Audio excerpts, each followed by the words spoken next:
track, napsaný do půl hoďky, nahraný na mobilu, takže ceň tu kvalitu.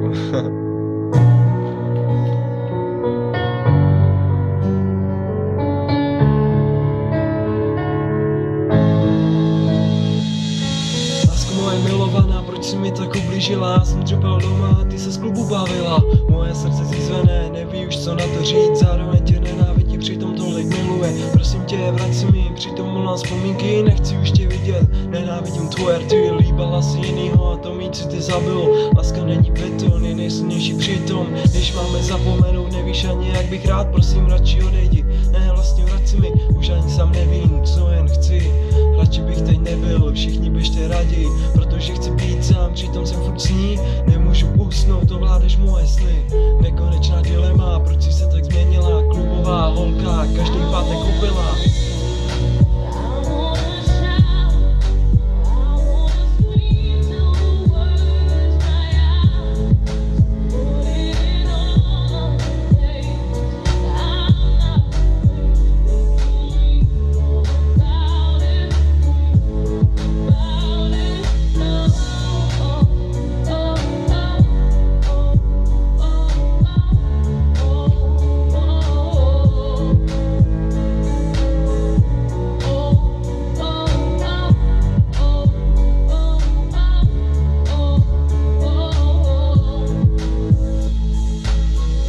Připomenout, jaký to bývalo dřív. Chodili jsme spolu na stejnou školu. V té době jsme se neznali, jenom jsem tě zahlídl. V klídku jsem prošel dál a za pár roku později, když jsem seděl na lavici, ty si přišla přisednout. Chtěli jsme na sebe kontakt, ty ses do mě zabouchla. Proč tomu není tak? A i po těch měsících vyměnila si mě za kluby a chlast. A pak si mě nahradila, ožral jsem z klubu. Pěsti se mi svírají, sdílíš fotky na Facebooku, neodepisuješ vůbec nikde. Moje srdce na části, hledám teď sám sebe.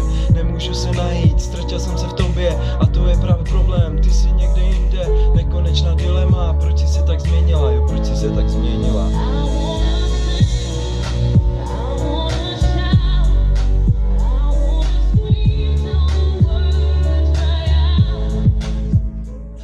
OK, co bych řekl, nečekám žádný respekt, je to nic moc, ale musel jsem se vypsat, takže čavec.